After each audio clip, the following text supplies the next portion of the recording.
Texto dessa semana, o texto dessa semana está sendo a construção do amor, né? O caminho do amor. E a gente está se debruçando sobre vários aspectos disso, né? E criando a relação disso com a meditação.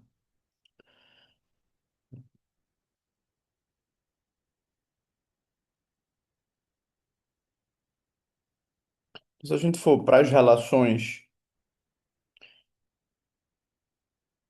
se a gente tomar as relações como exemplo da prática da meditação e vice-versa, a gente encontra a função apreendedora ou a função apegada, né? A função que captura o outro dentro de um enquadre referencial, dentro de um programa, dentro de um esquema, dentro de uma organização prévia. Isso se dá, quando a gente chega nos estudos budistas, isso se dá pela própria construção da dualidade, da consciência dual, na qual, por não se conhecer e não se sentir, não se reconhecer, a consciência termina por se debruçar sobre o mundo e construir uma rede de referências nas quais a experiência de si e a experiência do outro precisam estar muito bem definidas.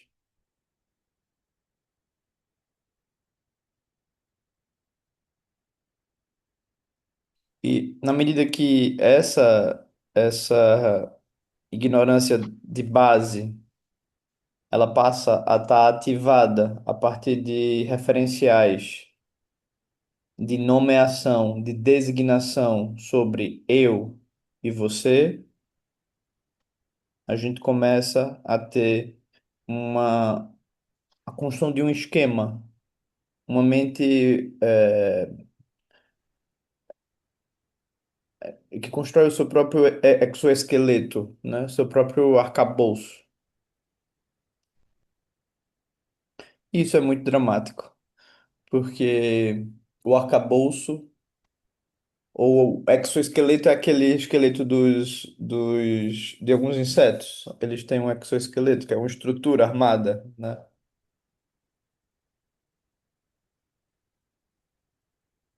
Os caranguejos, por exemplo, né? Eles são moles por fora, por dentro, mas por fora eles são armados. Eles precisam ser armados. Eles precisam ser duros, né? Eles usam a dureza para atacar e para se defender, para resistir às ondas, né? Então, eles têm que viver de uma forma escondida também, né? Eles têm que estar escondidos e prontos para o ataque, prontos para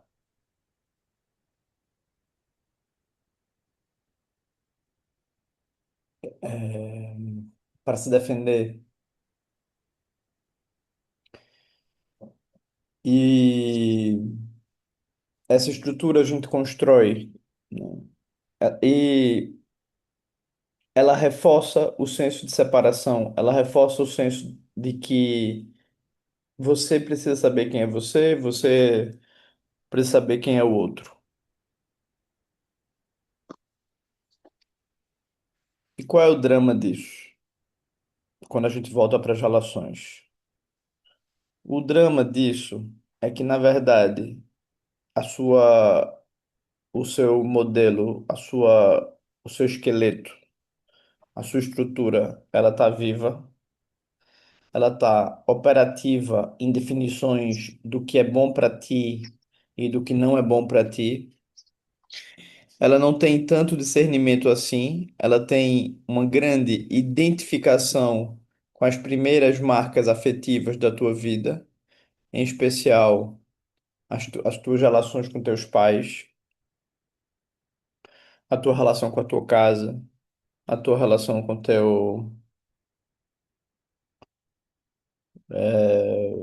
com teus afetos.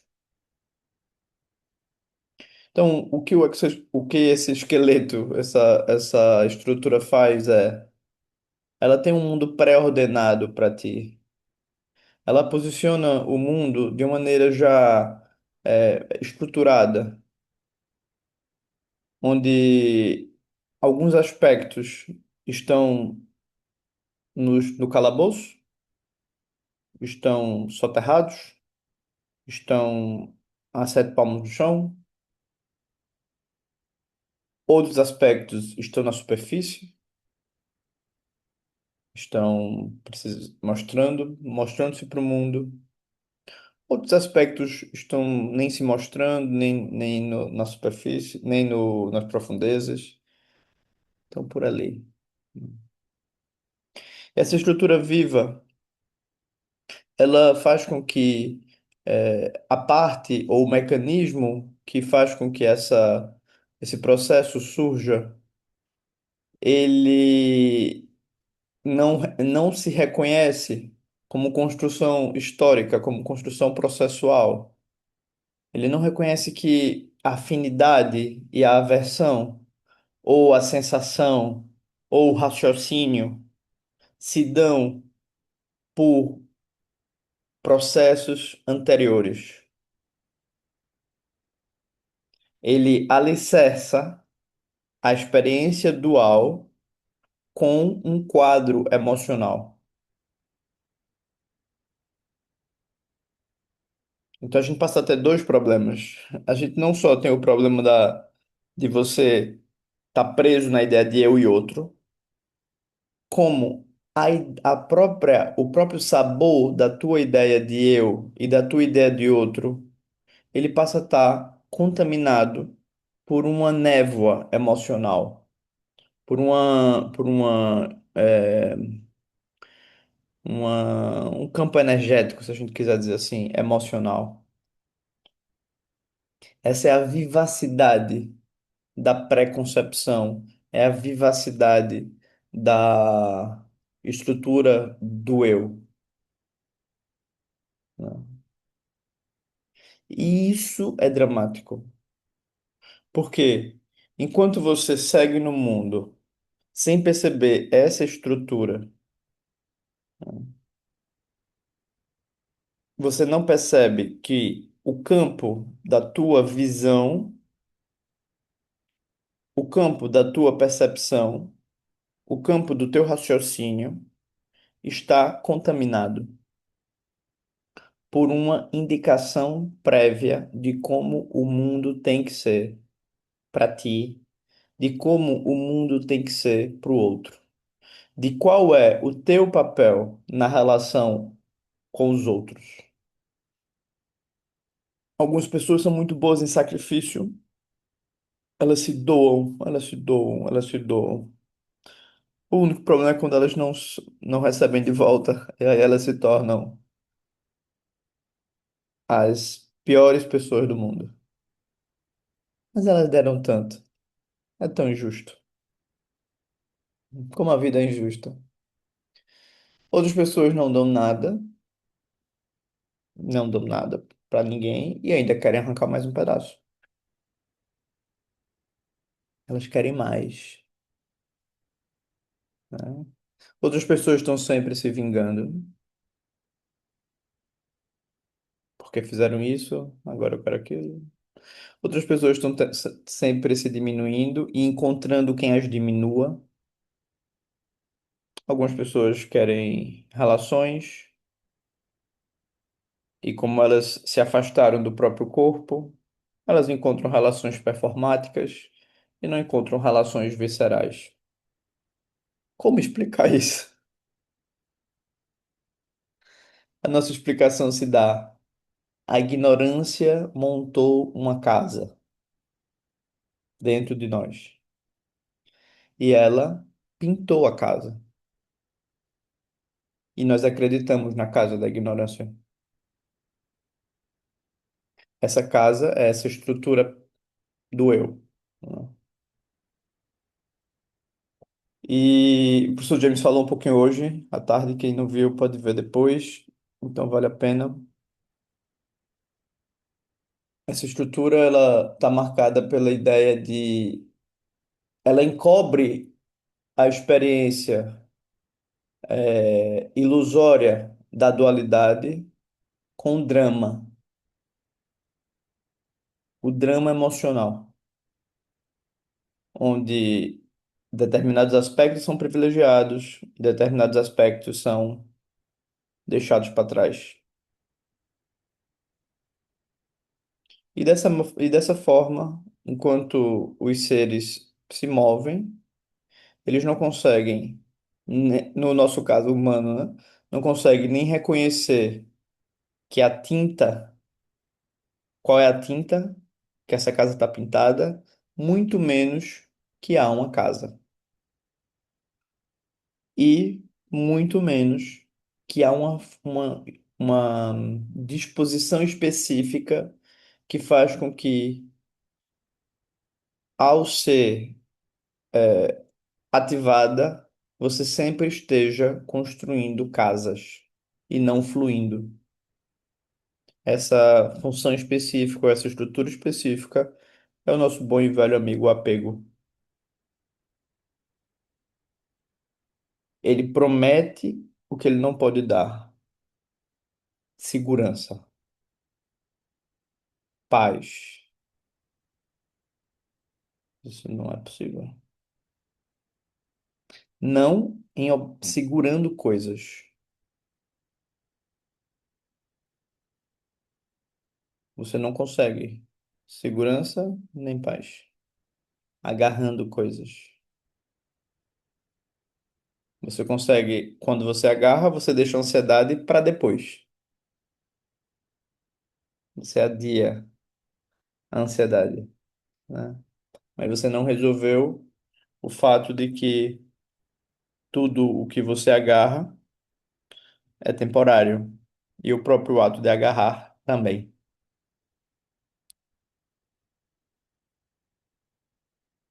Então, a situação é um pouco dramática.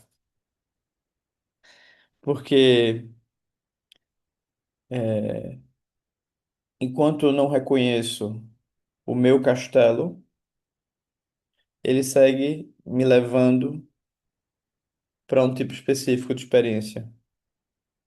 E ao estar tão agitado, afirmando e negando a minha experiência, ou melhor, negando a experiência do mundo em relação a mim, eu não consigo parar para olhar para o que realmente significa a experiência do momento presente. Eu não consigo estar no momento presente. Eu não consigo me relacionar com o momento presente porque eu estou, sem querer, querendo, dentro de uma estrutura que me leva a algumas aventuras cheias de justificativas sobre mim, sobre o mundo, sobre o outro. E eu não sei se vocês já perceberam, muitos anos podem passar dessa forma.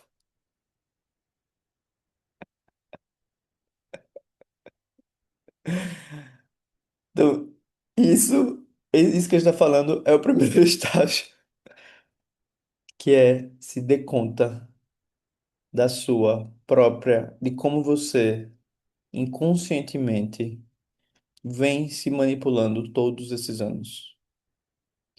Se dê conta inconscientemente quão longe pode ir a sua fantasia sobre o mundo. Se dê conta de como, sem querer, você vem atraindo situações específicas, pessoas específicas, que vêm reafirmando um determinado processo na tua história. Ou você vem se posicionando de forma que uma determinada experiência continue a te assombrar. Então, quando os monges saem da sociedade e vão para a floresta, é isso que eles se defrontam. Eles dizem: não há paz enquanto eu tomar refúgio no meu eu. E como estão sempre me chamando, e eu estou sempre dentro de estruturas mentais, sociais, econômicas, culturais específicas, eu preciso me recolher. Eu já tenho muitas questões dentro de mim para olhar. Então, quando se faz isso, significa eu não posso confiar em mim. Eu não posso confiar no meu pensamento. Eu não posso confiar na minha projeção. Eu não posso confiar na minha intuição. Porque a minha intuição, às vezes, é só cilada. Só gases emocionais.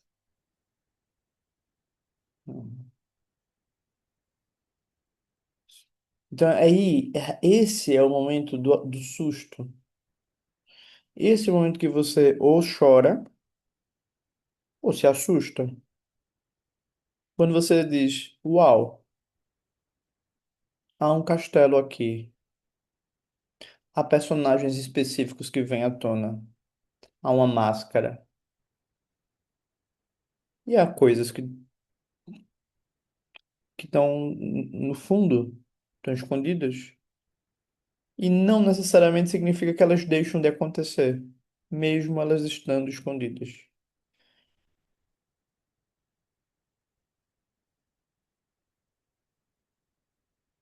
Uma pessoa me contava uma história dramática sobre uma pessoa que ela conhecia, na qual ela eram dois filhos e um deles eles viviam muita violência. Os pais brigavam bastante e o pai era muito violento. Então, os dois filhos tiveram dois destinos diferentes. O filho, um dos filhos, eh,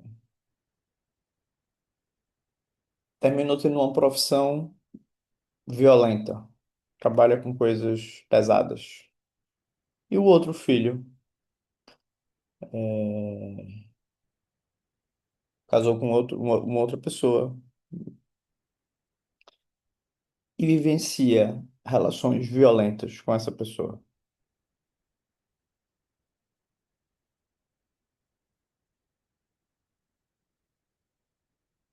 Eventualmente, a mãe mudou. Ela saiu da relação, ela reconstruiu a vida dela, a mãe desses meninos.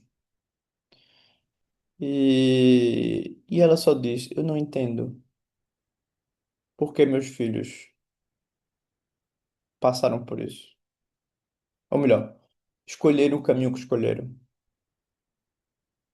Então, essa mãe que não consegue conectar, né, que a violência que ela vivenciou, ou que o processo que aconteceu, né, influenciou o campo de atração desses meninos para onde eles foram, né, as coisas que eles foram vivenciar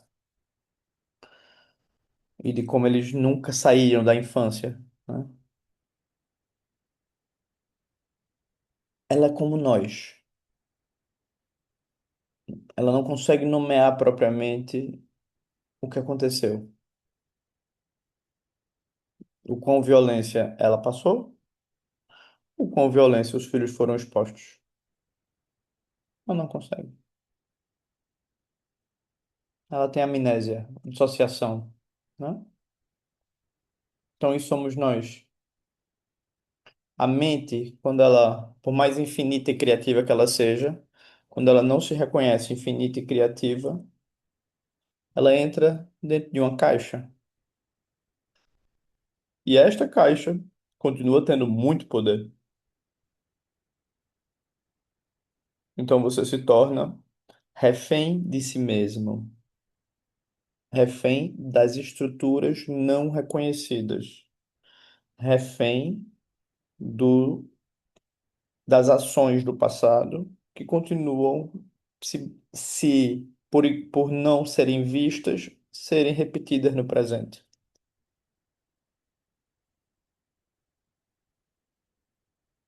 Esse é o drama, não é pouco.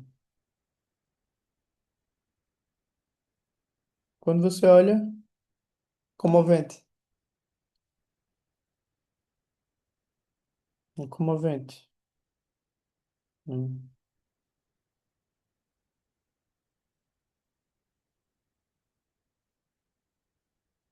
Então, num certo sentido, a gente avançou bastante enquanto campo do conhecimento, quando se começou a se dar conta, né? Freud cria a ideia do retorno do reprimido, né? De que o que está guardado vai voltar, o que está escondido vai voltar a aparecer.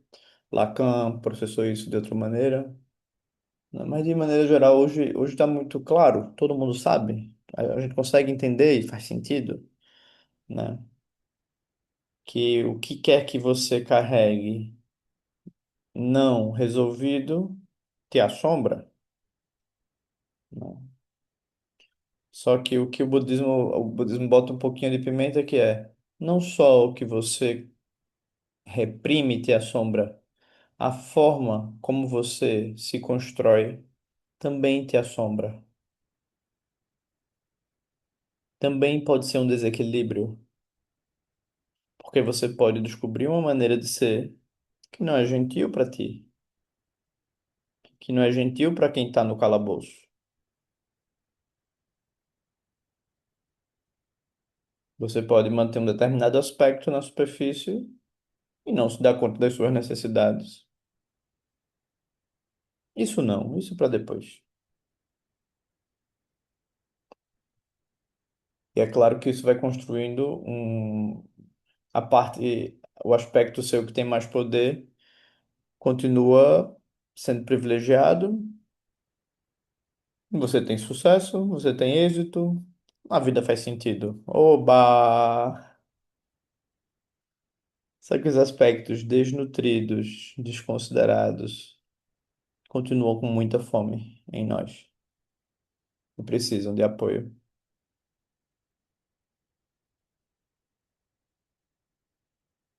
O teu castelo tem áreas difíceis. Então, é, quando a gente entendeu a contribuição do Buda Siddhartha, cuja iluminação a gente comemora hoje, ela é extraordinária, porque o que ele faz ele diz, reconheça que tomar refúgio no eu não vai te ajudar a se relacionar. Porque essa estrutura, ela não é, ela está montada a partir de uma ideia, eu e outro, mamãe, papai, eu e mamãe, eu e papai, papai, mamãe e eu e o mundo. Essa estrutura ela está baseada nisso, em uma divisão que não é uma divisão energeticamente intensa. Porque quando você foi trazido e te mostraram para a floresta lá no Rei Leão, o Rei Leão disse: Até onde a vista alcança, tudo é seu. Depois é que ele diz isso, não vai nessa hora que ele fala isso. Você é introduzido à dualidade. E a responsabilidade dessa introdução é feita afetivamente por duas pessoas, papá, mamã. E a partir daí, muitas combinações possíveis surgem, nas quais papai é bom, eu sou mau, mamãe é boa, eu sou má. Ou papai é bom, eu sou bom, mamãe é boa, eu sou bom. Mamãe é agressiva. Agressividade é bom. Papai é agressivo. Agressividade é bom. Papai é agressivo. Agressividade não é bom. Eu sou pacífico. Sempre pacífico. Papai é ruim. Mamãe é boa. Mamãe entende papai. Eu vou entender papai também.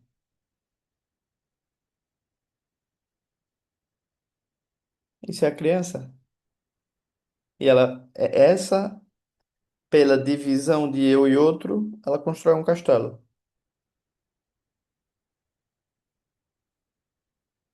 Ninguém diz para criança, olha, mamãe é o ar, papai é a terra, mamãe é a água também, papai é o vento também.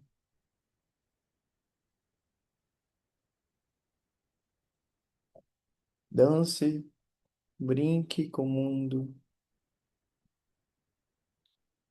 Não se agarre a conceitos. Os conceitos são passageiros. Isso não existe pra gente, não existiu pra gente. E se você tentar criar um filho seu assim, não sei se você vai conseguir.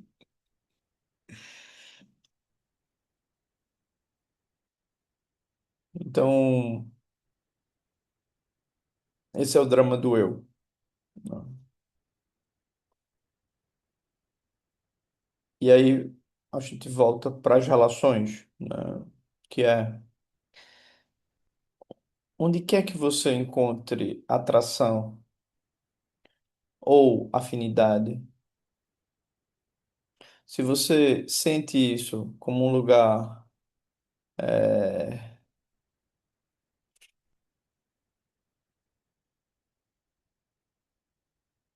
a ser agarrado,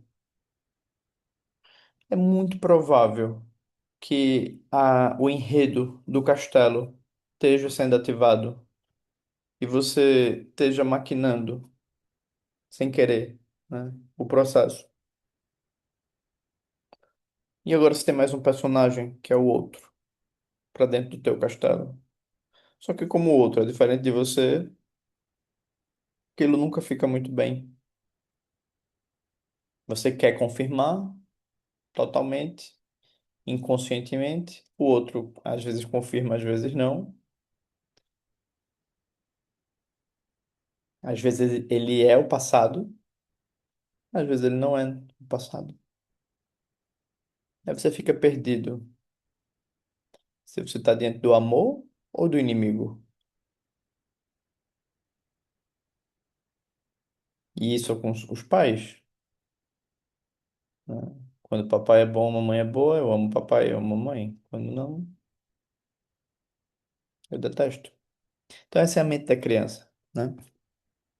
Então o objetivo de tanto terror, como eu estou fazendo aqui com vocês, é que a gente tome consciência do que a gente está falando, das consequências disso no mundo, de quanto sofrimento existe, das pessoas seguirem essas estruturas, né, e viverem nessas estruturas. E o quanto mais você está nessa estrutura da sua cabeça, do seu eu, menos você está no presente, menos você está se nutrindo de verdade. Você está impondo uma perspectiva e não se relacionando com aqui e agora. Então a gente revive esse drama uma vez após a outra nas nossas vidas. É, a gente pode ganhar poder na vida. Yes. A gente pode crescer. A gente pode estancar. A gente pode ter crises e não mudar nada. E seguir afirmando: eu sou eu. Isso é assim. Se você é vitorioso, você tem que ensinar os outros como serem vitoriosos. Se você é forte, você tem que mostrar quem é forte ou quem é fraco. Se você é fraco e esse é o seu apego, você tem que mostrar os pontos fracos da vida o tempo inteiro. Se você é viciado, você só tem interesse em você, no que em acalmar a tua necessidade. E esse baile, ele é sem fim. As estruturas, elas do eu, por mais invisíveis que elas sejam, ao serem apegadas, ao serem agarradas e definidas como isso vai ser sempre assim, não há muita chance de respiro. Mas aí tem esse cara,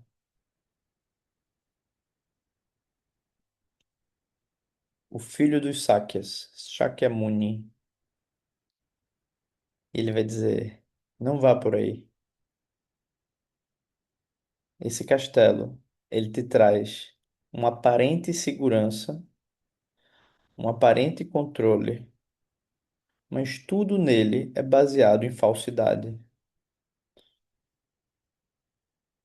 Porque eu e outro é uma fantasia, é uma designação.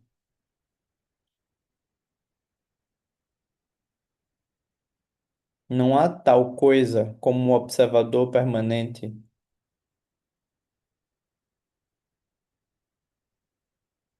O observador surge sob condições. Isso sempre surge de acordo com a sua limitação, com a sua capacidade de visão, de percepção, de discriminação. Há outras formas de estar no mundo que não sejam a partir do teu castelo, das tuas repressões, das tuas contenções, das tuas obsessões, daquilo que tu privilegias para ti e para o mundo. E a gente pode dizer, que forma é essa? E aí Siddhartha vai dizer, é a visão correta, é a forma de viver correta, é a fala correta. E aí quando a gente vai ver o que Siddhartha está querendo dizer, é não agarre a ideia de um eu, não agarre a ideia de um outro, apenas esteja na abertura de não definir nem necessariamente combater as definições.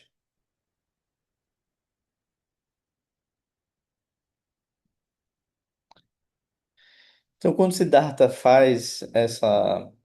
dá esse giro, ele vai introduzir mais um elemento. Ele vai dizer: se você quer saber a verdade, ame os seres, todos eles. Ame os meus filhos.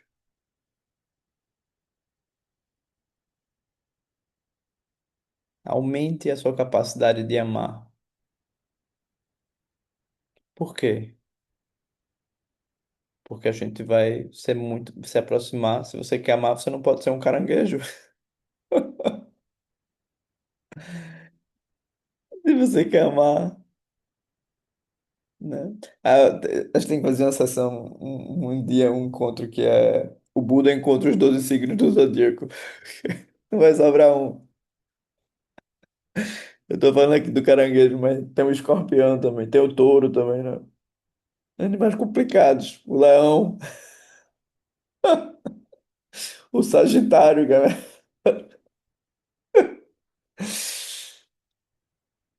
Então, o Buda vai dizer, não ame condicionadamente. Ame a maneira do fluxo.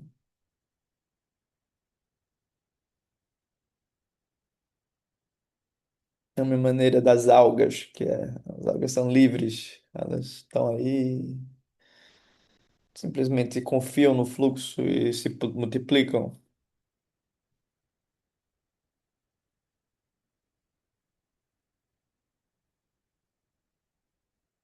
Então isso é muito, essa virada é muito importante para a gente, né? Aí se diz, você sai da fixação de se autoconsertar, embora você precise desse discernimento do quão perigoso a estrutura do eu é, você precisa disso.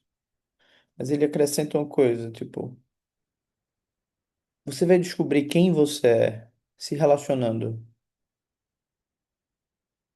Você vai descobrir o quão aberta você é estando em relação com o mundo, amando o mundo. Então, quando o Buda faz esse giro, ele está dizendo: olha,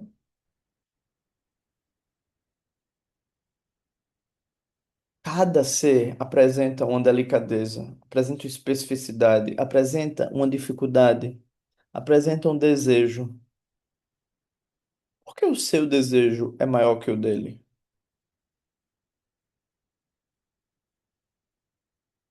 Como é quando você coloca a sua perspectiva na frente da do outro?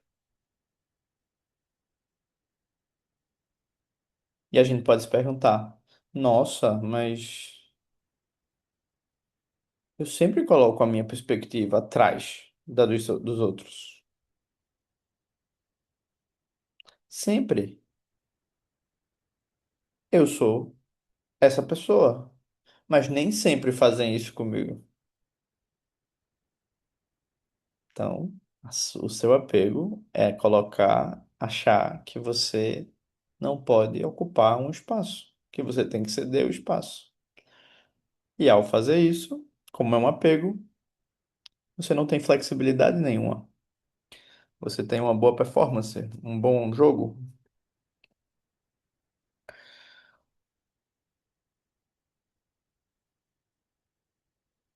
O que o Buda está dizendo é: não agarre nada. Se você quer estar, tem horas que é sim, tem horas que é não. Se você quer estar com o espaço, se você quer estar com os seres, aprenda a abrir-se e a cuidar nessa abertura,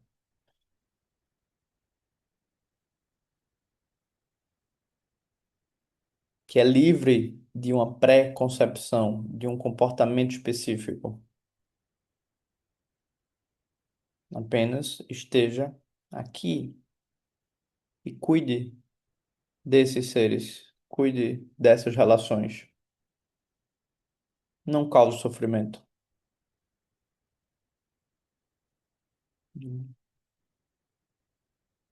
Essa é uma virada muito bonita, porque ela introduz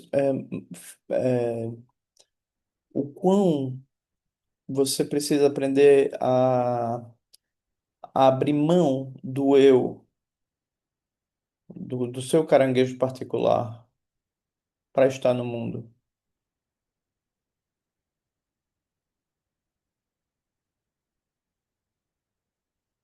Então é como se eu estivesse descobrindo que, por mais que o caranguejo particular exista, ele não dá conta.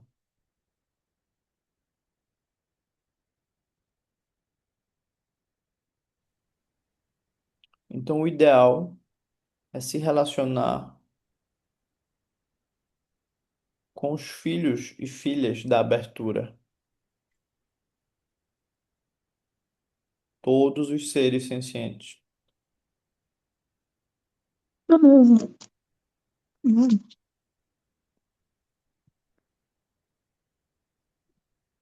E você também é um filho e filha da abertura? Você também é um ser senciente? Então você também pode se relacionar com você.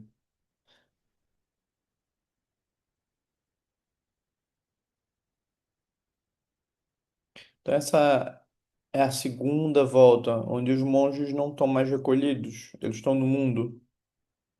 Isso também dá oportunidade para nós, leigos e leigas, podermos, entendendo os perigos do refúgio do eu, descobrir a potência das relações.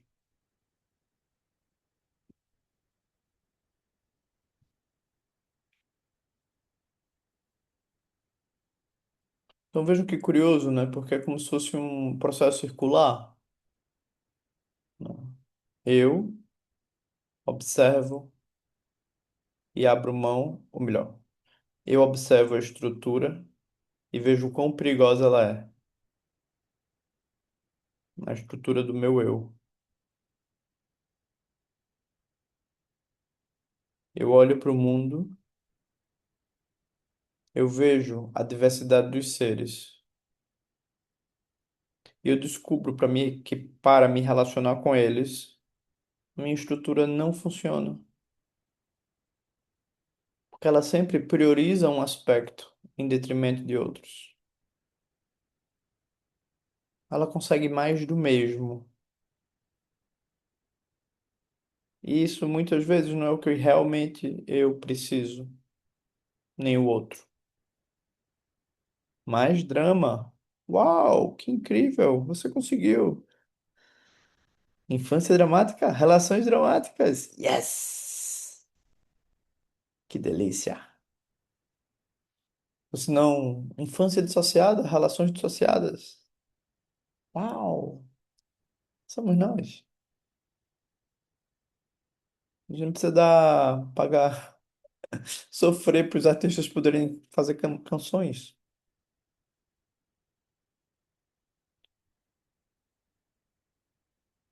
Então, quando a gente vai entender, por exemplo, a expressão o voto de Bodhisattva, né, que é é, muito frequente, muito usada no budismo, ele está dizendo, você faz um compromisso de olhar para os seres, de olhar para eles, não prendê-los na sua estrutura, nem na estrutura deles. Você quer o espaço relacional. Você quer saber a melhor forma de estar em contato.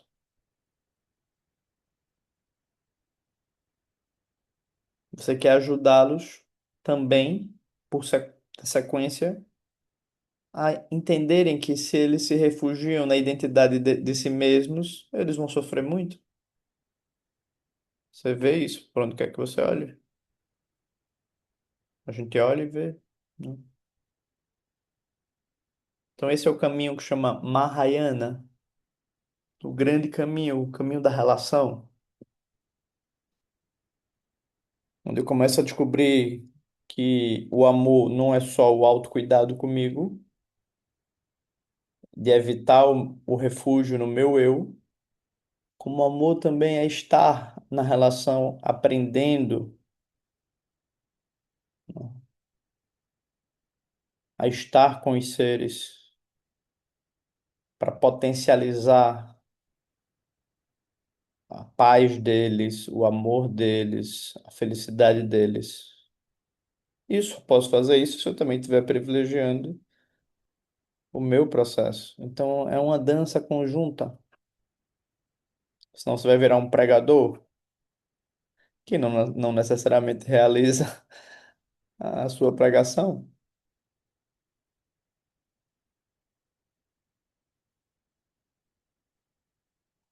Então, hoje eu queria trabalhar com vocês esses dois pontos, que é o refúgio do eu,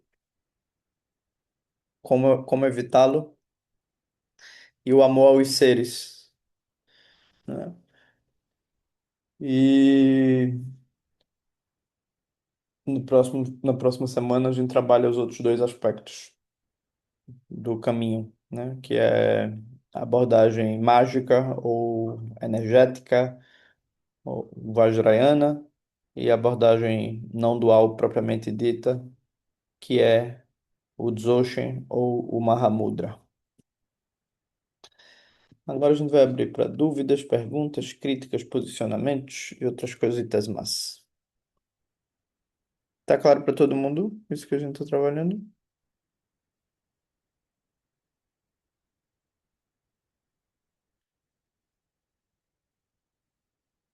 Márcia levantou a mão.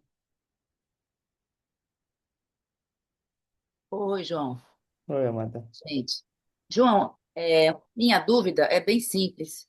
Com relação a essa segunda parte que você fala que se Uhum, refere ao voto de Bodhisattva, né? Tudo que está em torno. E aí você fala sobre o compromisso de olhar para os seres. uhum. Eu te pergunto, nós aqui, enquanto praticantes, o que que você indicaria de interessante para trabalhar essa parte? Meta Bhavana, o que mais assim? Eu acho que tem uma coisa assim, sabe? Quanto mais você vai fundo na primeira etapa, mais você entende a segunda. No sentido de que, quanto eu entendo o quão eu posso ser falso comigo. Que é muito interessante, né? Se você vai lá direitinho, o budismo ele é uma religião, na sua abordagem, ela é negativa. Ela não é ufanista. Você não é o eleito. Você não é o filho do Santíssimo ou coisa parecida. Depois ele vai dizer que sim, que você é isso, né? Que você faz parte de um processo maior. Mas ele está dizendo assim, palavras são fáceis de serem ditas. É muito Uau, fácil falar. Difícil é ver. Então, é uma religião muito silenciosa, né? É uma religião muito... E é importante ser muito silencioso. Até as pessoas falam muitas coisas, você, ok, né? Mas difícil é ver o tamanho do refúgio ao eu. Quando a gente... O Lama Santen tem uma expressão que eu gosto muito, que ele diz, o caminho é feito por voltas, por giros, né? Isso é muito preciso para mim, porque quando você vai se defrontando com o tamanho do enredo que foi privilegiado na tua vida inconscientemente, você não tem como não ter compaixão pelos seres. Nossa, eu vou dizer como que fulano tá errado. O que é que eu tenho para falar da vida de alguém? Eu não posso, né? Quer dizer, os seres sofrem por acreditar em ilusões. Eu criei sofrimento para mim por criar em ilusões. Só que isso não é um dogma, isso é uma yoga, é um processo profundo que você se dá conta. Você diz, uau, eu sou, como diz o C.R. Lama, o professor James, eu não confio em ninguém porque eu sou o mentiroso número um, né? Confiar, não é confiar em ninguém, é tipo, não posso tomar refúgio em falação, em contação de história. Eu preciso botar a mão onde é necessário, preciso tocar, né? E ao fazer isso, eu vejo o sofrimento dos seres, né? Eu vejo porque eu vejo o meu, né? E então tem um processo que vai se dizer que é de insight, ou é de se dar conta, que é muito importante aqui no que a gente está falando, né? E aí, quando você se dá conta, você pode simplesmente perceber quem é você no castelo, quem é você fora do castelo, como é o seu castelo, que partes estão ali no seu castelo, que imagens estão sendo privilegiadas, que aspectos estão sendo reprimidos. Aí é possível passar muito tempo, porque isso é todo o campo terapêutico, né? Que Trumpa fez, alguns mestres fizeram, né? Mas no Ocidente o mais forte foi Shogun Trumpa. Então a gente precisa fazer esse processo, né? Tipo, como é quando eu tô aqui preso nisso, nessas ideias? Como é que eu me prendi? Como é que eu sigo me prendendo? E é muito difícil, por quê? Porque você não se prendeu, você não conheceu a liberdade, você se acostumou na prisão. Isso é o ponto difícil. A gente precisa aprender o que é a liberdade, o que é a compaixão, o que é o amor. A gente conhece muito pouco. Nossa cultura é uma cultura ansiogênica, voltada para performance, para máscaras. Tipo, é muito fácil virar um ser ressentido e magoado na nossa sociedade. Depois vão vender produtos pra gente e por aí vai. Então, é, o primeiro ponto eu acho que é né, a gente se dê conta da nossa própria falsidade, né? E aí, quando a gente faz isso profundamente, a gente tem muita compaixão conosco.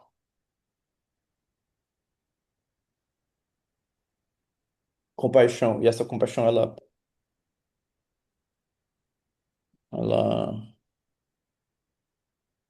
transborda, né?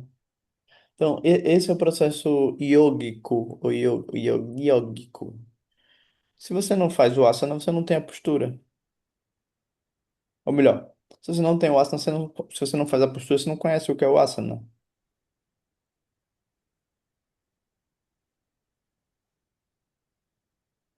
Então, eu posso fazer uma prática de amor comigo, mas se eu faço uma prática, vai ter vai ser bonito, né? Vai ser positivo.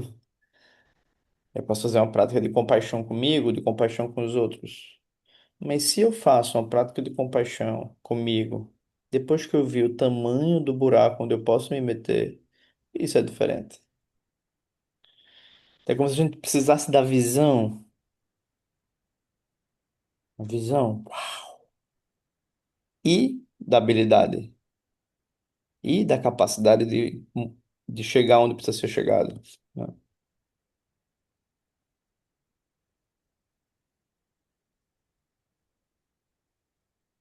Então isso é processo de se familiarizar com a verdade, né? Aí nesse sentido, pegar os quatro pensamentos que transformam a mente pode ser interessante, né? Como a gente vem estudando.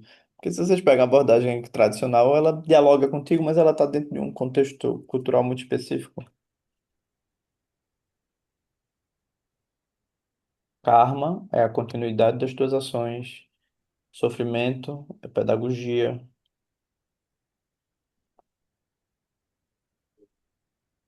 Vida humana é potência e impermanência é fluxo. Todo o convite disso tudo é para a gente voltar para o momento presente. Pro momento presente.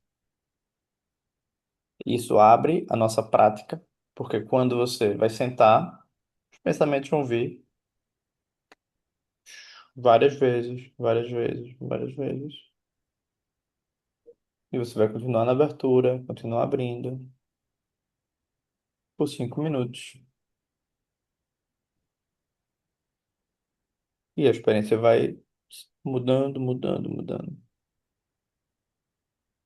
E a ideia de eu e outro também vai desaparecendo, outras coisas vão surgindo.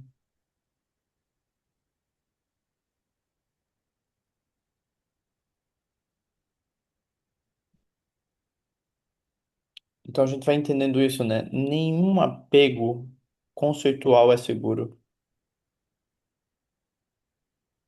Isso é muito importante. Ah, porque eu sou isso. Ah, porque eu sou aquilo. Ah, porque eu sou assim. Boa sorte. Estamos diante de um pequeno ditador. Pequeno ditador. Isso é bom para uma criança. Uma criança precisa disso. Você não. Ah, por quê?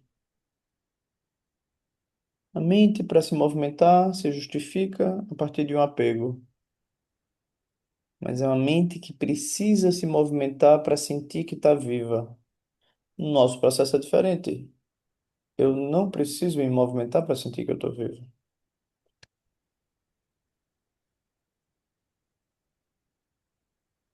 Essa é a diferença básica de consciência e lucidez. Mas isso a gente fala depois. Mais alguma coisa, Márcia? Não, só misturando um pouco, eu me dei conta de que pode ter sido bem uma pergunta da minha parte tarefeira, né? Querendo fazer bem feito o serviço, É, né? a gente quer. Obrigada. Nada.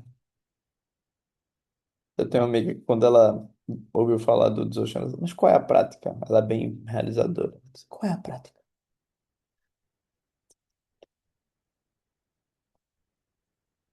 Qual é a prática? O que é para fazer?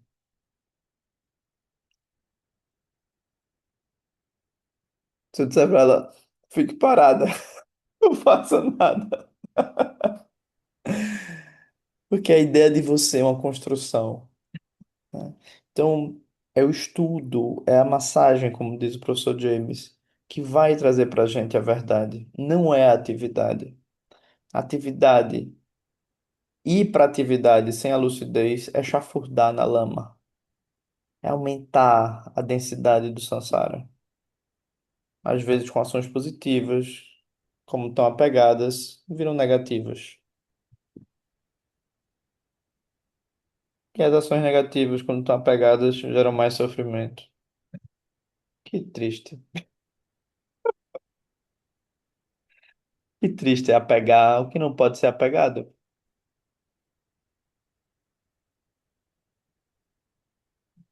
Que bonito é você poder viver como, com o que pode ser vivido, que é tudo. Então, parte do nosso processo aqui é botar fogo no parquinho para a gente entender a importância da prática, né? Uau, é isso. Eu preciso da minha prática, eu preciso do meu caminho. Eu não posso ficar confiando em conceitos. Todo conceito vai queimar. Todo conceito vai queimar. Onde quer que o eu busque segurança, ele vai passar por uma crise. Não tem jeito. O Lama tem uma coisa tão bonitinha, porque ele diz assim, ele diz assim, eu queria ter, eu queria ter outra história para contar. Ele é muito fofinho, né? Ele diz, eu queria poder dizer para vocês outra coisa, mas eu não posso. É muito comovente, né? Ele tem um ensinamento que eu queimava quando ele cantava que era a única certeza que o pássaro que tá no galho tem é que ele vai voar. Eu, fico, eu queria que o passarinho ficasse no galho pra sempre. Quem não queria, né, gente? Que o passarinho ficasse no galho para sempre. Isso é a maior fonte, a maior ilusão. É a fonte de todo sofrimento. Tão fofo, né? Algo tão, tão doce. Mas é a fonte de todo sofrimento. O passarinho não vai ficar no galho. Ele vai voar. Tudo vai se romper. Não há lugar seguro em objetos, nem no apego. Mas há lugar seguro na verdade. Há lugar seguro na verdade. Conhecei a verdade. É muito interessante, né? O cristianismo também, que é tipo, conhecer a verdade vos libertará. Eu sou a verdade. João, Muito inteligente, né? É muito bacana também. Você pensar, eu sou a verdade. Olá. É o pensamento de seita, né? É assim. Oi, Cláudia. porque eu também sou, acho que eu sou parecida com a tua amiga. Aham. E aí, o que eu tenho notado é que quando eu comecei a praticar, Uhum. e para mim, né, para o meu eu tarefeiro, digamos assim, Sim. eu precisava de uma constância. E aí eu Aham. notei que eu comecei a ficar ansiosa, porque eu nem sempre consigo e conseguia manter como eu imaginei, sabe? E aí, quando você diz em outros ensinamentos, assim, cada um constrói o seu método. Eu Uhum. não vou dar uma receita, eu não vou dar uma coisa, porque como para mim, como eu sou acostumada a isso, enfim, esse meu eu, essa minha parte, assim, então é metódica, então eu tenho que fazer isso, isso, isso, isso, e assim então muitas vezes fica difícil para mim, Uhum. mas hoje eu entendi, se é que eu entendi um pouco assim, então eu eu vou voltar várias vezes para o mesmo lugar, né? Assim, eu pratico, mas quando eu estou observando esse tópico um, essa primeira parte que tu falou, porque Uhum. para gente ir para a segunda parte, é preciso que primeiro a gente tenha o entendimento de nós É, mesmas, né? é. Assim, precisa de estar. Mas não necessariamente isso vai estar muito bem entendido, porque Não. para mim, pelo menos, né? Porque para mim, eu estou começando a me observar, digamos assim, eu estou Uhum. começando a enxergar algumas coisas minhas agora. Isso. E aí, quando a gente observa isso, aí a gente fica com isso, a gente fica com isso para isso se ampliar para que eu não fique apegada a essa. É isso que é difícil para eu. Mas é isso, Cláudio, tá perfeito, é isso mesmo. Quando você tem uma coisa que quando a gente vai trabalhar com alcoolismo, aí você vai trabalhar com dificilmente a pessoa alcoolista, ela vai aceitar que ela é alcoolista de primeira. Não, quando eu quiser eu paro. Não, eu só bebo no fim de semana. Não, é só uma cervejinha no fim do dia. Há quanto tempo? 10 anos, né? Claro que a grande questão não é o que a pessoa toma, é o efeito disso na vida dela, né? Para tudo.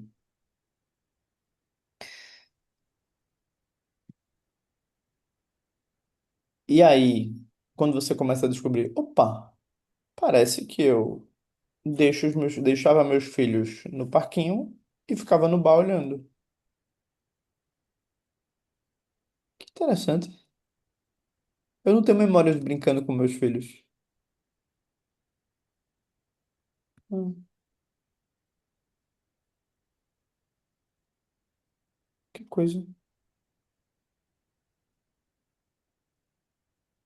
Ah, quando a pessoa começa a tomar consciência daquilo, ela começa a entender. Talvez eu seja viciada. Não. Talvez eu tenha uma questão. Talvez a mesma coisa se apresente para mim dessa forma. Para gente, isso se diz respeito a reconhecer o refúgio no eu. Quando você começa a perceber, você, opa, esse não é um bom lugar para se estar, né? Então é como um susto, né? E aí, parte da tarefa do alcoolista, quando ele está em recuperação, é ligar para as pessoas que ele abandonou e dizer: eu sinto muito. E a partir de agora eu quero estar presente na sua vida, né? Poucas pessoas fazem isso, né? Mas esse compromisso do tipo, eu vou cuidar de mim, eu vou cuidar disso em mim, com amor, com carinho, com dignidade, né? Eu vou me perdoar, eu vou me trabalhar, eu vou cuidar. Isso, esse ponto ele é diligente e amoroso.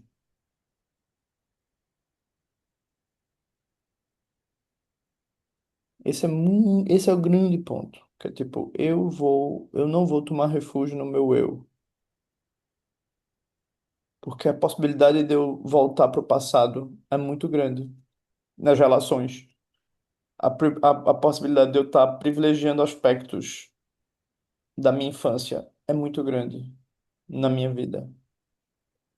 Eu preciso de muito mais capacidade de abertura com o presente, com as minhas necessidades, com o que o corpo mostra no presente.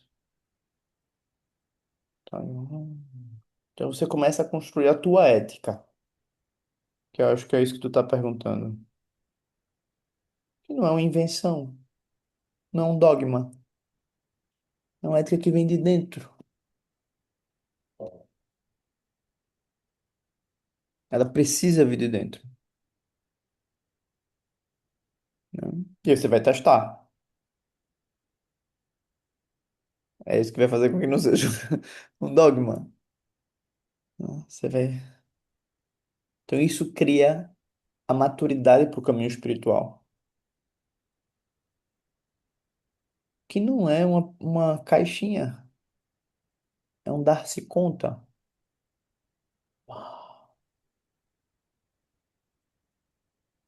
Um dar-se conta. E é assim que a gente vai construindo. E às vezes você vai fazer escrita terapêutica, 4 dias, 20 minutos, sobre um tema. Às vezes você vai fazer princípios, os meus princípios. Número um, tratar a mim com a mesma compaixão que eu trato os outros.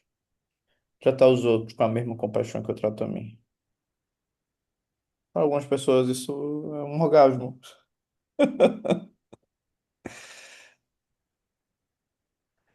Ou não entrar em fantasias. Para algumas pessoas isso é muito importante. Não entrar em pensamento mágico. Ou ser doce. Eu preciso aprender o que é doçura, o que é ternura. Eu uso uma visão agreste com a vida, comigo. Preciso celebrar cada momentinho. Ou usar princípios emocionais. Eu, uma vez por semana, vou dançar e vou cantar todos os dias. Eu vou comprar flores para mim. Coisas assim. Coisas que tragam a mente para um lugar fora da prisão do eu.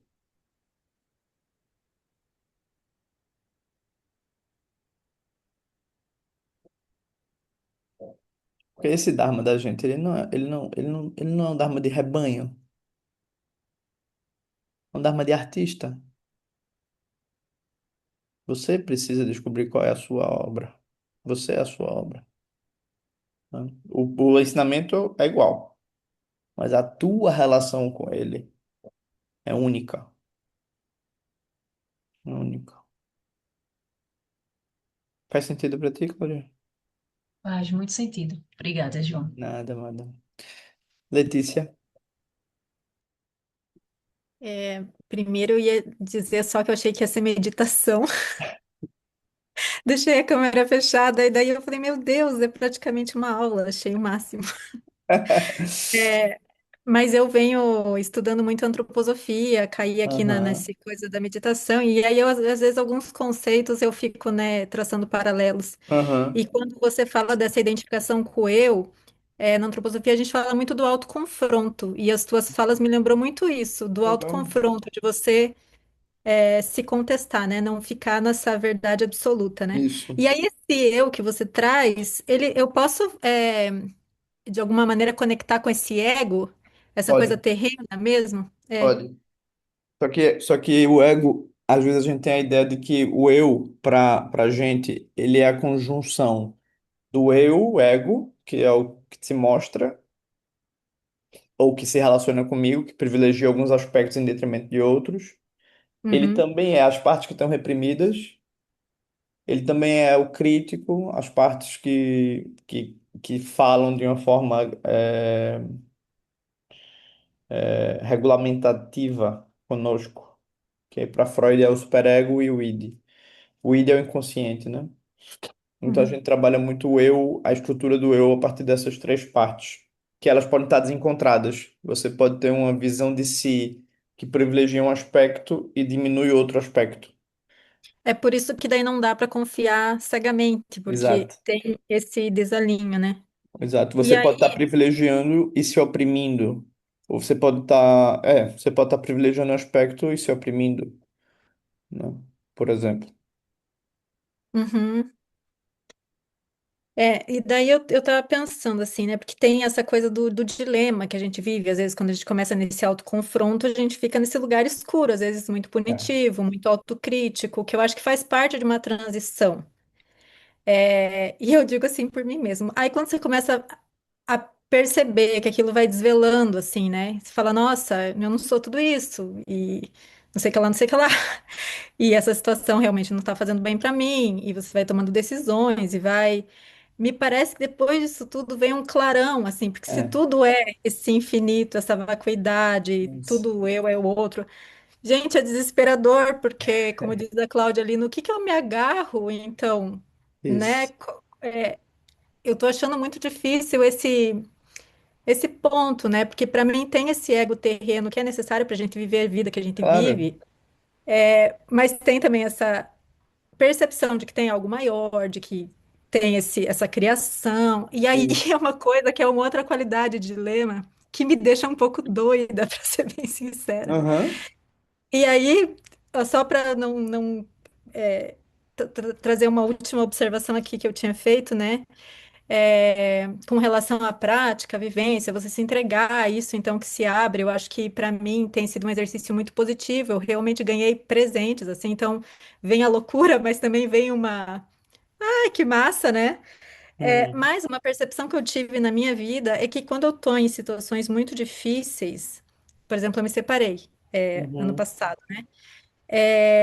Eu tinha mais disciplina espiritual, entendeu? Na Uhum. espiritualidade.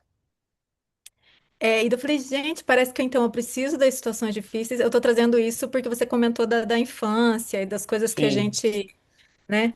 Então, será que eu preciso das coisas difíceis para eu estar mais disciplinado? O que que isso quer me dizer? Qual que é a cilada disso tudo, Uhum. né? Então, não é bem uma pergunta, mas é uma constatação de um caos que se instala quando eu penso muito sobre esses conceitos, sabe? Uhum.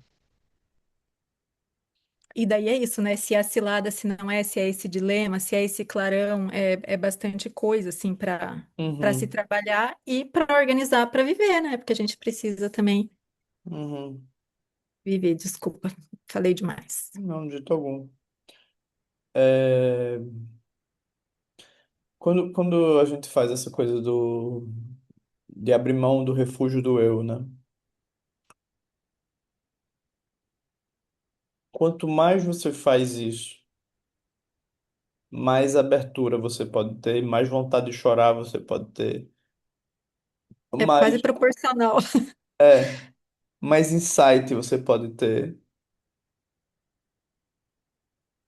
E isso assenta, né? Isso rompe o que é falso, no sentido de que não posso viver a minha vida a partir de uma ideia de mim.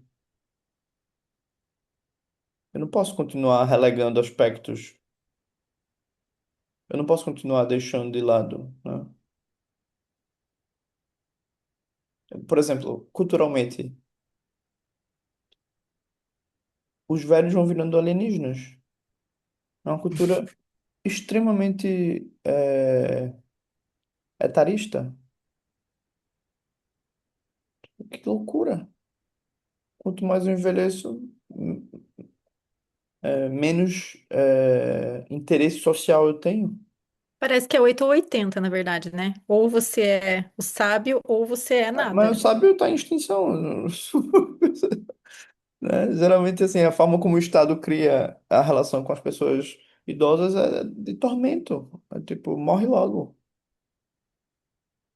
né? Então, assim, o que é que se nega? Todos vamos passar por isso. Nós vivemos uma cultura que nega esse aspecto. Ela privilegia outros aspectos, né? Então, isso tem consequências. Então, assim, o tempo inteiro você vai estar se dando conta de que aspectos reprimidos retornam para mostrar para você que a vida não é bem aquilo que você pensa. No caso, geralmente, você tem a oportunidade de pelo menos uma grande crise na vida. Se você tiver sorte, você tem muitas, mas que vão te, opa, eu não sou isso, né? Então, quando tu faz isso, tu vai para um lugar de mais atenção ao presente.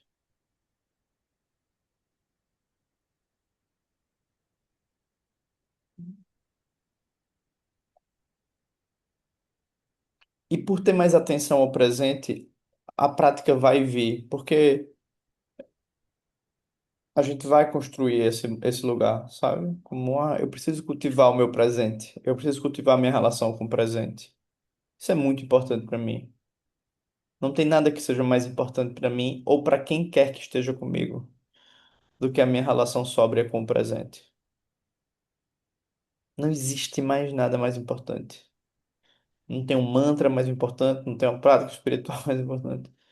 Esteja em relação. Isso não significa um robô, isso significa apenas o caminho da verdade, o caminho do presente, né? O caminho do estar aqui. Agora você falou um negócio que pensei agora, essa coisa de estar com uma disciplina mais certa em situações muito difíceis, não deixa de ser também uma prisão, né? Claro, Porque claro, aí, isso já me deixou mais feliz. Porque aí claro. você deixa de atuar com a presença, você está quase que fazendo aquilo em troca de algo, né? Se eu Exato, fizer isso, eu vou receber uma bênção, uma exato, transformação, e não é exato. esse Não exatamente é, o caminho, né? não é. Exatamente isso. É uma ilusão, né? É, Ai, perfeito, já fiquei mais calma. muito bom, muito bom. Então, cada um vai precisar construir o seu caminho com o presente, né? Porque o presente sempre está aí. E a ilusão sobre ele também. Hum, É fácil esse que encher é o o problema, presente com né? fábulas, né? Flávia? Eu acho que tem um pouco a ver, um pouco não, tem tudo a ver com o que a Letícia falou, mas eu pessoalmente, assim, eu estou numa avalanche dessas informações e estou muito imbuída de tudo que a gente está vivendo e de tudo que você Uhum, está nos proporcionando.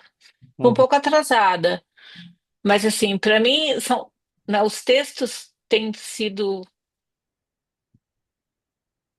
acho que o adjetivo é assim, são porradas. Cada vez que eu leio uhum, é uma porrada. E daí eu volto neles. E volto naquele na sua aula do spray. uhum, Então eu tô tá tudo muito denso. E daí mas é uma coisa recorrente em mim. uhum, Que eu já falei isso para você e de novo eu vou falar, que é a minha grande dificuldade, né? Porque essa é o aprendizado com a desconstrução e ao mesmo tempo, porque eu entrei num modo assim de alerta, não vou pôr tensão, de alerta, uhum, né? De não fazer de um jeito que eu fazia antes, para o meu próprio benefício, né? uhum, Por isso que a gente está aqui. E essa consciência é óbvio que ela é um processo, uhum, né? E às vezes, na prática, na meditação, é, eu saio muito pior do que eu entrei. uhum, Eu tenho percebido que eu saio mais ansiosa do que uhum, eu entrei, às vezes. Às vezes eu acho que eu estou bem, uhum, acho que eu estou super bem. E eu entro num túnel na meditação. E eu nunca, e eu, e as eu gosto de meditar bastante, assim, bastante que eu digo tipo 1 hora. uhum, Porque é quando as coisas vêm no fim da prática, né? E elas vêm. Oi, meu filho, fecha um minutinho aqui, filho, mamãe tá numa aula. É, então, é, eu acho que é um processo, né? Uhum, É um processo que é essa fala que você, né, você acabou de falar, abrir mão do refúgio do eu. uhum, E para mim, às vezes, você fala umas coisas né, nos textos que eu falo, e agora? É isso uhum, mesmo. E esse desapego e essa desconstrução, e eu acho que foi a Cláudia na outra aula, que ela também acho que estava com uma mesma coisa, falou, porque a gente levanta da cama, não sei se você lembra que que acho que foi a Cláudia, não sei, que falou no nosso último encontro, ela falou, mas a gente tá tão arraigado com uma ideia de si, quando a gente uhum, levanta todo dia de manhã, a gente tem uma ideia. E esse é o X da minha questão. Porque uhum, essa desconstrução, você parece que você entra num precipício, num abismo, uhum, né? E essas coisas que você tem nos trazido ecoam, sei lá, eu tenho uma coisa aqui que você falou num dos textos, no segundo texto dessa semana, você está falando do amor, uhum, é, que você diz assim, sei lá, como é que foi que você falou? É, é muita coisa, gente, assim, você tem que desconstruir, você tem que. De eu não me conhecer, eu uhum, agi por pura ignorância. É um pedaço que você escreveu, até eu vou dizer que é esse. É, não sei, agora eu não vou achar aqui o negócio, mas enfim, a minha dor tá aqui. Você acreditar que você faz de um jeito uhum, e que você é de um jeito, porque por N razões, está lá na infância, né? E hoje você estão falando assim, não, você não pode mais, porque tá errado, porque é isso que te faz mal. uhum, Só que a gente age por desconhecimento, por não entender uhum. e por não saber. Isso. E é isso que mais me aterroriza, isso que mais me apavora nesse processo, sabe? Isso nunca vai acabar. Eu vou estar constantemente nessa abrir mão do refúgio do eu Uhum, para estar em É missão de paz. vida, né? é isso. Repara, quem precisa estar agarrado é a criança. Para a criança, o vínculo biológico é muito forte. Então ela precisa se agarrar. Dá pra você ter certezas. É fundamental que você ofereça a uma criança um bom apego, né, na nossa cultura. Oxalá se desenvolvessem novas formas de introduzir a criança também a outros lugares, né? Às vezes tentam, mas mesmo como a cultura vai em outra direção, é difícil. Não é muito fácil. É,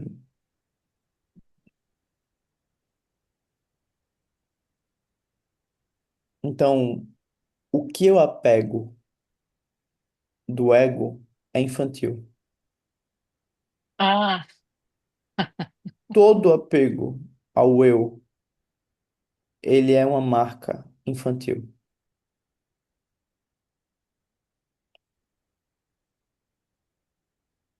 Então você nunca vai estar com o presente. Porque o adulto, ele começa se ele tiver, né, se ele tiver essa condição, ele começa a andar, ser adulto significa ser andar sobre as próprias pernas. Ter as mãos livres para mover e construir o processo no mundo. O eu, né, o processo do ego, quando ele é formado e ele é construído a partir de um parâmetro da necessidade de segurança, da necessidade de afirmação de si. Então, o refúgio no eu, ele é sempre um retorno ao passado. O que não significa que eu não posso querer coisas boas para mim. Veja, é sair do esqueleto que foi montado, né? E ir para uma fruição maior com a vida. Quando vocês pegam um texto de Gompongyal, que quer dizer, esse texto é para as pessoas que desejam a liberação. Eu quero a verdade sobre o momento, sobre o que eu sou, sobre o momento presente. O nosso ego, ele não tem nenhum interesse na verdade. Ele quer boas mentiras, né? Eu lembrei, quando você fala, é que agora eu não sei se é num texto ou num dos vídeos, que você fala assim, você é uma pessoa que está lá, você doa, que você se entrega. E quando você não é correspondida, você se torna um monstro. Uhum, Isso é sensacional, porque o X da questão, e isso é só um exemplo, e tem inúmeros, por puro desconhecimento. uhum, Esse mecanismo,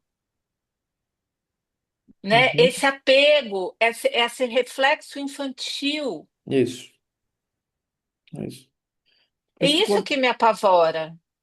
é por isso que quando Freud, eu chamo Freud, quando Freud chamou tanta atenção em Viena, né?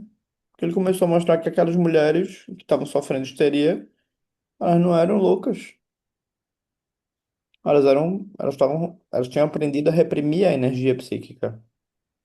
Quando vocês forem ver, essa autora nunca foi traduzida em português, mas é The Bonds of Love. Jéssica Benjamin é uma psicanalista feminista extraordinária, que ela vai mostrar como o processo de submissão, no amor, né? Aí hoje os estudos de gênero que felizmente estão crescendo bastante no Brasil também, de raça, de gênero, e avançando, né, como determinadas ideias foram posicionadas sobre o eu social das mulheres, o eu cultural das mulheres, os lugares previamente colocados para as mulheres, para as pessoas LGBTQIA+, né, para o povo negro, para o povo indígena. A gente hoje em dia fala sobre isso, apesar de que tem pessoas que não querem que a gente fale sobre isso.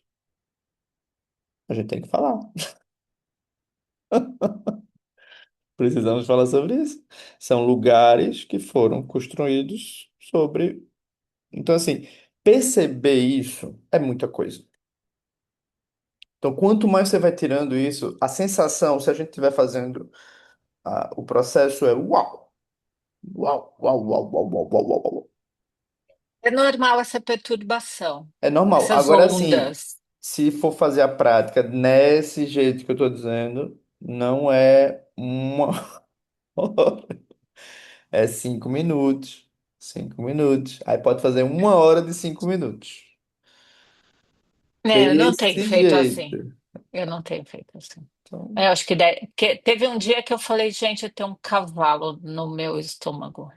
isso.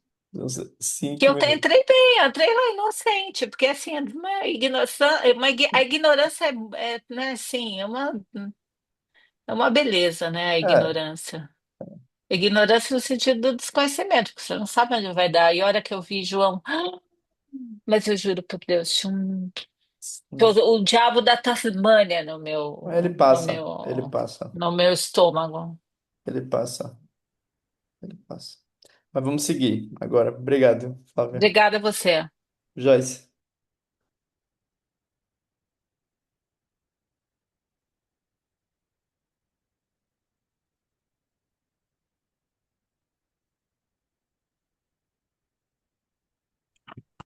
Oi, gente, boa noite.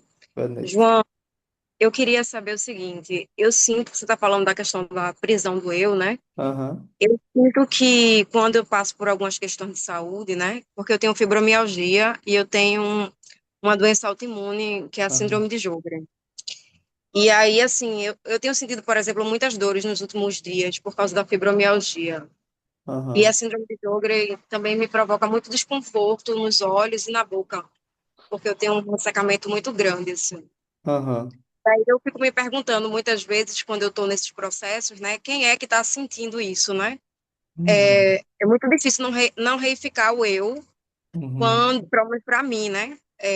Quando eu estou nessas situações, assim, de dores físicas, de desconfortos físicos, né, do corpo, assim. uhum, É como se a condição, né, física reificasse essa noção do eu, né? Então, por mais que eu tente... Só um barulho aqui, que eu moro bem no meio da avenida, às vezes tem um barulho.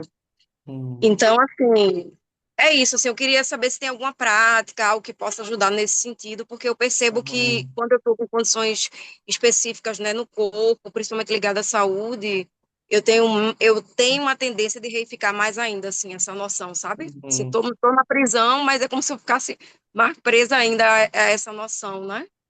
uhum. Tem dois caminhos, tem três caminhos. Tem um caminho de entender as causas e consequências do que a gente vai chamar psicossomática, né?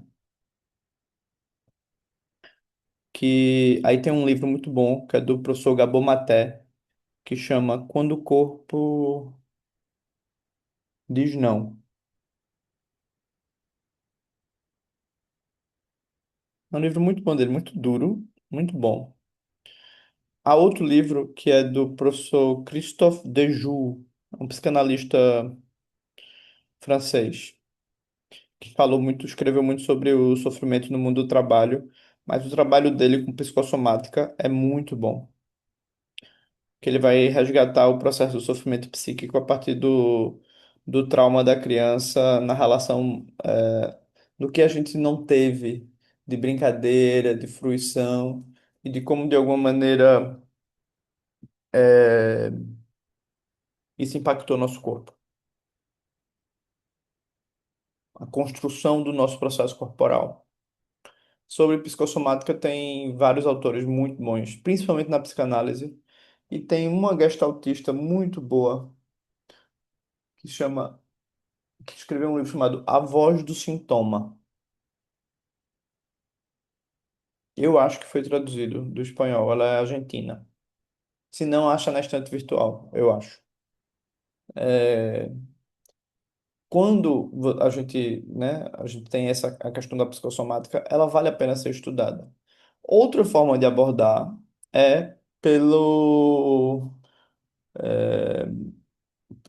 que se vai chamar de psicogenealogia. E aí vai ter é uma francesa, Anne. Tem um livro dela chamado Meus Antepassados. Tá esgotado, mas acho que dá para achar também. É, e aí a gente vai entender como é o processo de adoecimento na família, né? Então, assim, essa é a busca de causas e condições, né? É a busca da compreensão do meu eu. Como isso veio acontecer comigo, né? Que reificação é essa em mim? Qual é o processo disso? O que é que isso tem a ver com o meu passado, com o passado da minha família, né? Como a forma como eu penso em mim pode me trazer uma doença? Essa é uma questão muito importante, né? Como a forma como um determinado aspecto meu, ao ser privilegiado, faz com que isso surja dessa maneira. Então a gente pode fazer isso nesse sentido, né? É, Por outro lado, eu posso também sentar e fazer a minha prática de 5 minutos, 5 minutos, 5 minutos, 5 minutos. Eu posso continuar fazendo a minha prática e vendo o que vai surgindo nesse processo, né? Isso pode ser muito bom, né? Ou eu posso justificar que eu não posso fazer a prática porque eu estou doente. Nesse sentido, eu não vou poder morrer, Vou ter que esperar a morte. A morte vai ter que me esperar, que não é verdade. Quando eu adoecia, eu ficava, não, hoje não vai dar. Então a gente tem como construir nossa vida a partir das justificativas. A gente pode se agarrar à nossa história. Isso pode trazer sofrimento. Isso pode trazer algum alívio. Mas geralmente no nosso mundo, agarrar coisas só trazem alívios, só jogam os alívios mais para frente. Não resolvem. Ou melhor, desculpa. Agarrar coisas que vão trazer alívio só jogam ansiedade mais para frente. Autodefinições, autojustificativas, autoexplicações.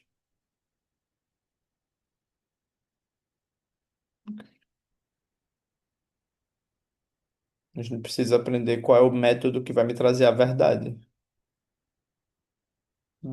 A reificação, o agarrar o eu não vai me trazer nenhuma felicidade nessa vida.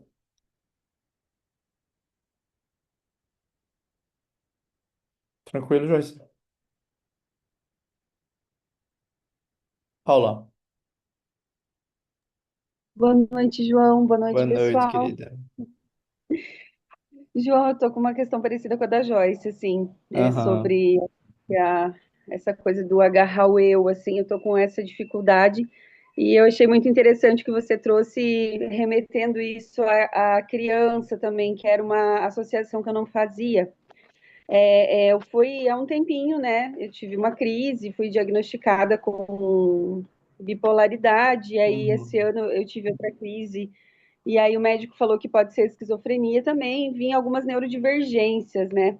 E nesse processo eu achava assim que eu ia conseguir, talvez, ir para um SEB, fazer alguma coisa assim de modo mais independente, apesar do meu diagnóstico, né? E aí ele me disse, o meu médico falou, né? Ele é budista também, aí ele falou, você precisa ficar um tempo com a sua família. E aí eu fiquei assim, nossa, parece que eu queria fazer outra coisa, e aí isso me causa um certo incômodo, porque também eles pegam muito no meu pé, assim, no sentido de você tá fazendo as coisas erradas, porque eu não conseguia, assim, cuidar muito da minha vida financeira. Eu fui meio que largando tudo, assim, e aí isso gerou uma coisa assim, você não consegue se virar sozinho. Ao mesmo tempo, eles sabem que eu consigo, que tem momentos que eu tenho um pouco mais de lucidez, assim, e aí eu consigo fazer as minhas coisas, né? E aí, mas isso ficou oscilando. Então, aí a minha família ficou meio, nossa, muito no meu pé, assim, aí eu fiquei meio frustrada, porque eu disse, eu queria fazer retiro, eu queria me conectar mais com o Dharma, e parece que isso está me afastando, assim, sabe? Que ele fala que eu não Uhum. posso, que eu tenho que ficar afastado de coisa religiosa, e daí isso me deixa meio frustrada, assim. Então, não sei, né, se você puder me falar algo sobre isso, daí eu fico, nossa, como que eu solto esse eu que está sofrendo com isso?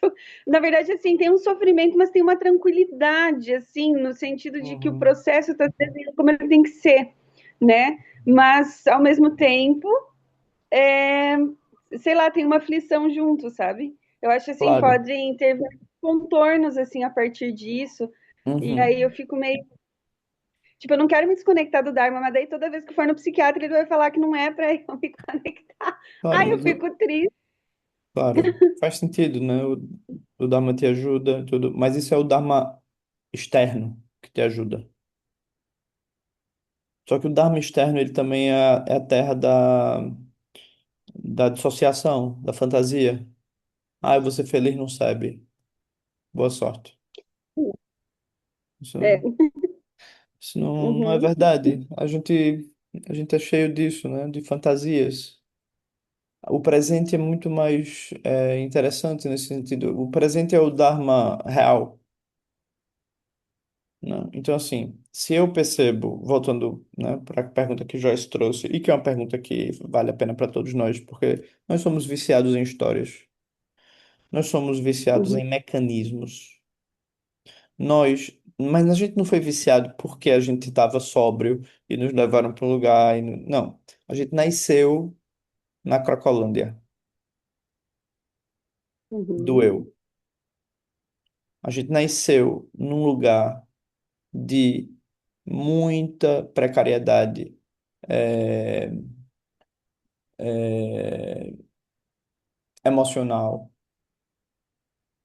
precariedade existencial do que é a vida, do que é a morte, do que é o adoecimento, do que é a velhice. Nós nascemos nesse lugar. E nós criamos vícios. Uhum. Nós criamos vícios mentais que pensam o mundo colocando um aspecto em detrimento ao outro.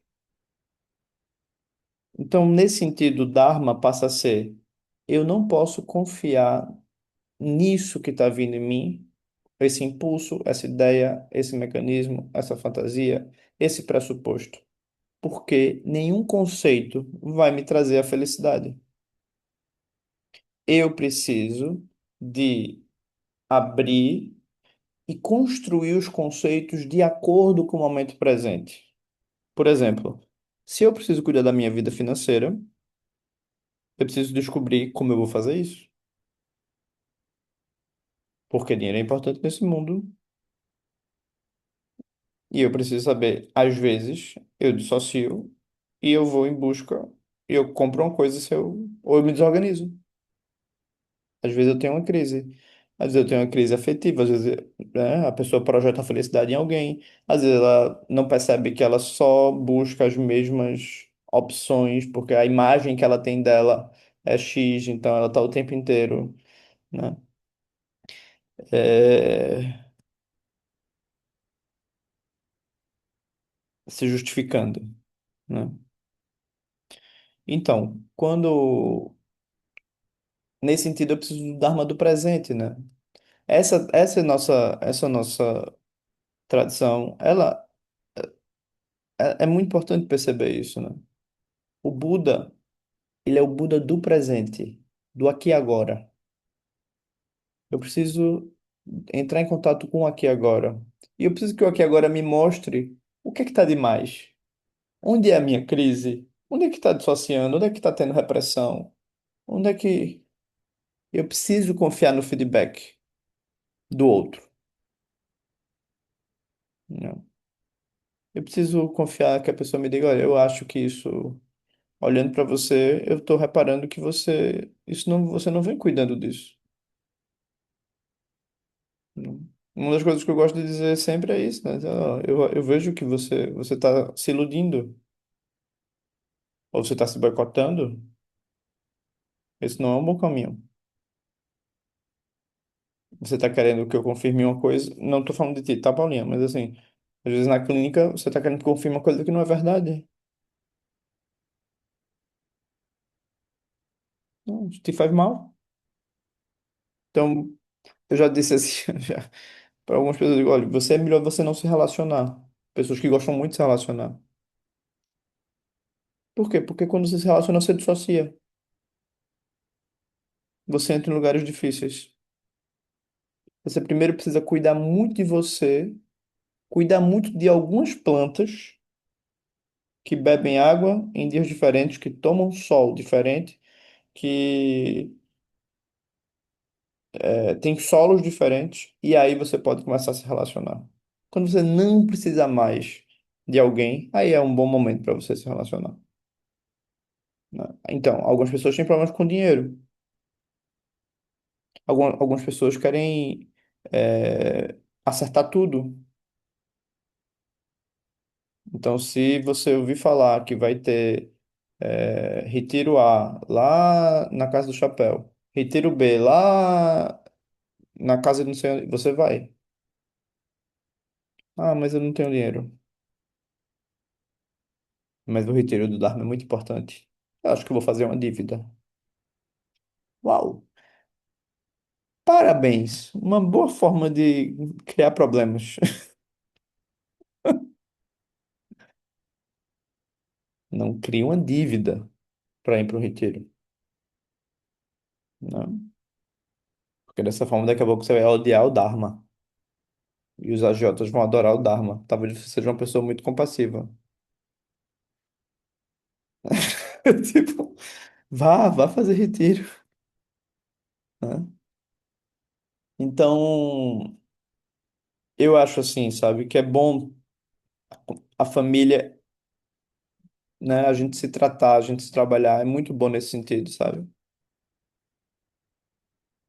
O lugar certo é o lugar onde eu tô.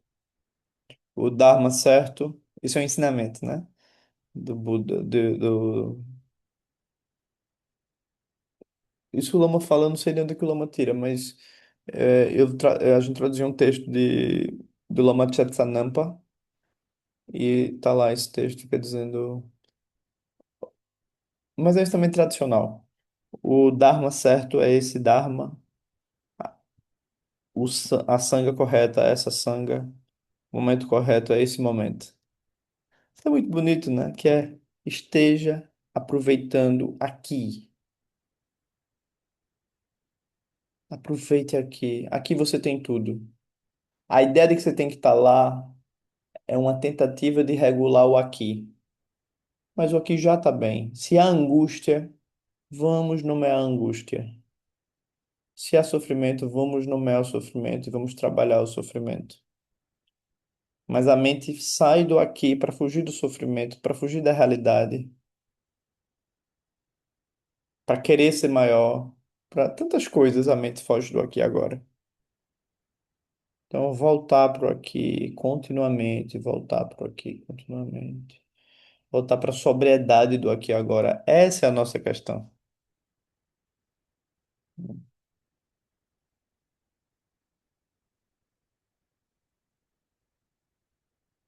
Com isso, a gente consegue um Dharma sóbrio, sem tanta projeção, sem tanta. E a gente consegue aproveitar mais o ensinamento de todos os gurus, de todos os mestres e mestres. Agora, o Dharma dissociado é mais difícil. É o Dharma fantasioso, fantasiado. Eu tenho um PhD nesse Dharma. Então, é isso. Muito bom. A gente terminou nosso encontrinho de hoje. Semana que vem tem mais, passou um pouquinho da hora hoje. É, eu desejo para vocês boas práticas. Quem tiver com dificuldades financeiras, não faça dívidas. Peça apoio, se oriente, se cuide. É a melhor coisa a fazer. Quem não tem dificuldades financeiras,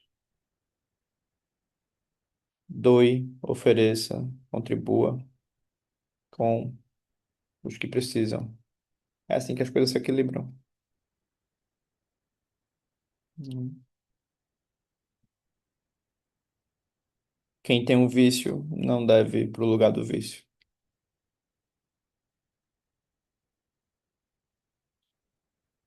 Quem tem uma dor deve cuidar da dor. E a gente vai entendendo a importância do Dharma, não das fantasias sobre o Dharma. O Dharma mesmo, ele quer te apontar a liberação. Ele não quer que você conte uma história sobre o Dharma. Mas é fácil contar uma história sobre o Dharma. É fácil querer ser especial. Só que o que o Dharma vai dizer é que tudo é especial, né? Então a gente precisa. Eu acho, talvez, sendo bem sério com vocês, talvez esse tenha sido o maior presente de James pra gente, assim, que é só você pode abrir a porta.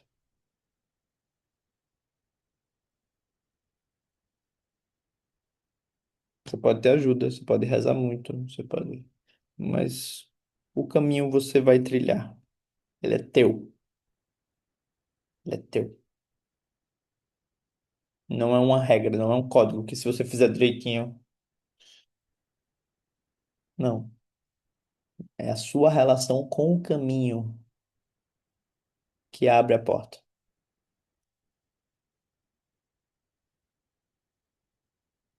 O caminho é diferente para cada pessoa, ele vai se mostrar de forma diferente.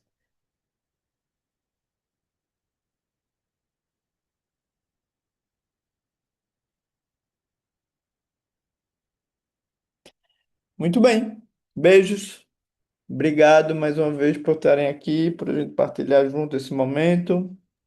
Obrigada, Obrigada a João. você, João. E até Obrigada, já. gente. Obrigada, Beijo, João. Obrigada, João. beijo. Até já. Até Obrigada, já. João. Beijo, beijo. Até Obrigada, já. obrigada.